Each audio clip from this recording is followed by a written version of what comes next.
Hi guys, this is Neil and welcome back for another online educational vlog kung saan ito ang discussion ng chapter 5 of the 10 reasons on why you should take your master's degree, which focuses on global opportunities.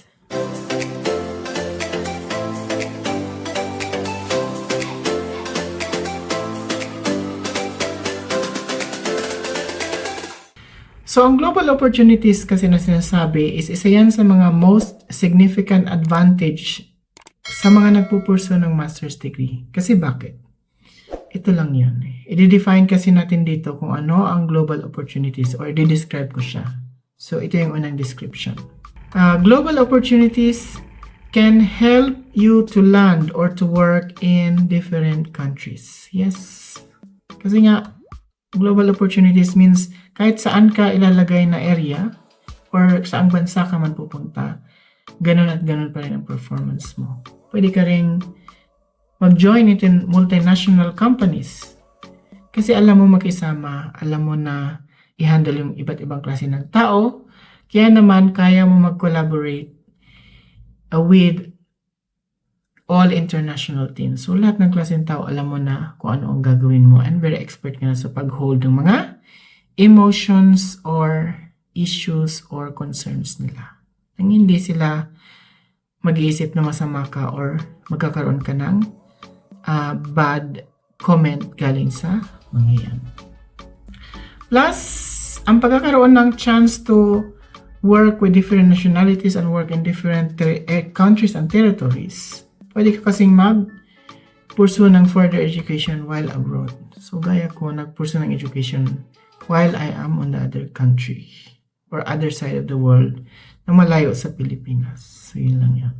So, paano nga ba nakakapag-enhance ang pagkakaroon ng master's degree in terms of global opportunities? So, ito yung unang enhancement factor dyan, which is international job prospects. Yes, kasi pwede kang maka-apply ng various jobs or iba-ibang klaseng trabaho sa iba-ibang bansa at mga teritoryo or nations around the world. Kasi nga, nakakamit ka na ng qualification requirements of the global rules na meron sila. Kaya, very competitive ka na to apply for a role in multinational companies sa kahit saang bansa man yan. Kaya, ang result kasi niyan, kapag ganun nangyari, nag-i-increase yung career mobility mo into a worldwide option. Kaya kahit saan, pwede ka na talaga sa application or very competent ka na to apply for any other work sa ibang bansa. So, second factor tayo to consider or second enhancement factor, which is recognition by multinational companies. Yes. Kasi maraming global organizations or multinational organizations ang nag-prefer na yung candidate nila has advanced qualifications. Kasi they value that specialized knowledge and professional skills na natutunan mo dun sa advanced qualification na yun. Kaya, ang pagkakaroon ng master's degree will be most of the time nagiging attractive ka from or to the international employers.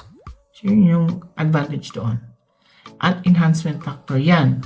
So, third enhancement factor naman tayo, which is the opportunities to further study abroad. Yes, kasi nga kung nakarating ka na sa ibang bansa, pwede ka na mag-aral ulit, mag-improve pa yung sarili mo sa in terms of qualification. Pwede mo magawa yun. Kaya ko. Kasi nga, ang pagkakaroon ng master's degree is nag-qualify ka na for the next program, which is PhD or DBA programs or sa mga research program. And pwede ka na kasi mag-apply ng ganyan kapag gusto mo mag-scholarship sa international. Pwede ka na mag-apply pa ganun. So, fourth enhancement factor tayo, which is exposure to diverse perspectives. Yes, kasi ang pagkakaroon ng master's degree will help you to be introduced to the international environment, to different cultures and ideas, through different enhancement, adaptabilities, and communication skills na pwede mo pang matutunan further sa pag-aaral ng master's degree.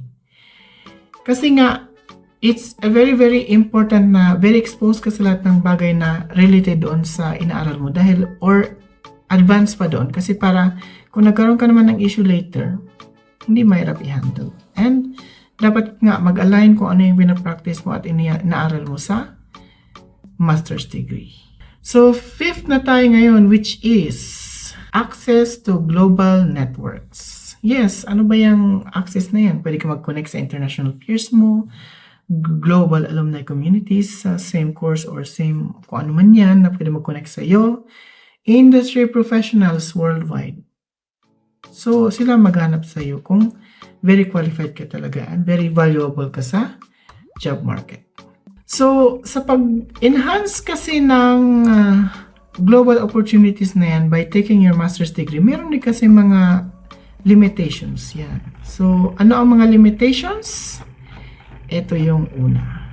Recognition differences across countries. Yes, kasi nga, hindi nga lahat ng degree is accepted to any territories or nations. Kaya ko dito, nagtapos ako ng master's degree in engineering management. Tapos nalaman ko huli na hindi pala ina-approve dito sa country na kung saan ako ngayon. Kaya wala na akong magawa. Kasi 3/4 na yung natapos ko nung nalaman ko eh. So, sabi ko, tutuloy ko na lang kaysa naman sayang, malaki ang gastos, so okay lang naman. At least pwede ko naman siguro i-apply sa ibang lugar.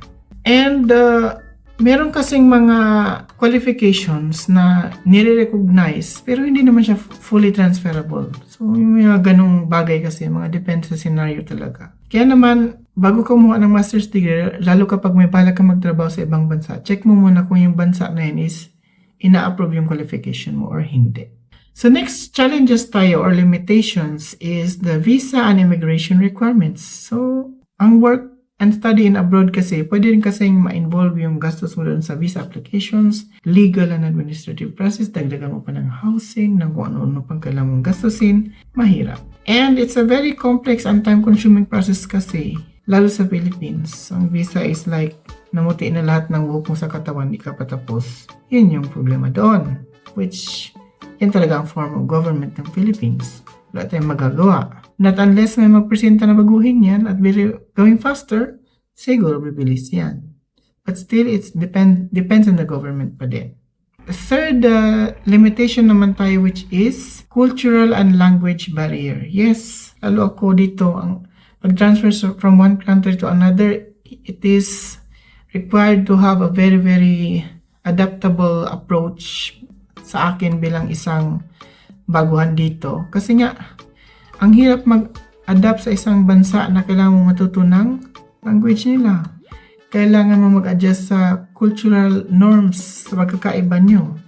Kasi kung hindi, I'm sure it is a trouble later on. So yun lang yan. Kailangan talaga matutunan lahat yan. Pero at the end of the day, pag natutunan mo yan, nalagpasan mo yung challenge yan, it will become a personal enriching experience para sa iyo. Kasi para sa akin, ganun ang labas niya. So number 4, limitation tayo which is an increased competition. Yes, kasi ang global job market are considered having the most competitive job applicants. Kasi nga, pwede ka mag-compete ng job candidates around the world and pwedeng mas mataas din ang educational level ng mga yan. So yun lang yun. Kaya dapat strong ang skills and experience mo and essential talaga yung mga yun para maging successful ka. And fifth and last limitation is the cost of international mobility. Kasi ang work and study nga, hindi lang involved ng visa application or whatsoever. Pwede rin sa relocation expenses mo or higher living cost na hindi ka kayanin ng gastos. Yun isa sa mga consideration dyan. Kaya naman, mag-move on na tayo sa key factors na nakaka-affect sa global opportunities. So again, ito yung una, institution recognition. Yan ba ay recognized degree globally or such certain limits lang or such on a certain limits of country pero other country doesn't recognize the degree. Second is the field of study. Anong field ba yan? Anong global demand ng field na yan? In IT, engineering, healthcare, or business? Depends kung alin doon. Kasi may mga professions na kailangan ng local licensing or kailangan ng accreditation from assigned organizations to do such. Third is, ano ang language of instruction sa study? Ano bang ginagamit? English ba yan na widely used or Hindi or Chinese or ano bang klaseng language? Kasi nga, depends sa lawak ng language na natututunan mo sa school, depends sa yung lawak nun sa global mobility or hanggang saan siya ginagamit sa part ng mundo. Alin doon ang kumamit, aling country, mga ganun. Aling territory. And ang language proficiency kasi is very essential for the international roles na pwede mong applyan or gusto mong pagtrabahuan. Especially, dapat multilingual ka talaga. Ganun yun. Fourth naman tayo, which is accreditation. So, accredited program ba yan? Kung accredited program yan, most probably accepted niya internationally. Hindi ko lang alam kung recognized internationally. Nag-i-ensure ba yung mga professor and instructor mo na quality and credible ang accreditation nyo or ang programs na ginagamit ng school? So, ganun yun.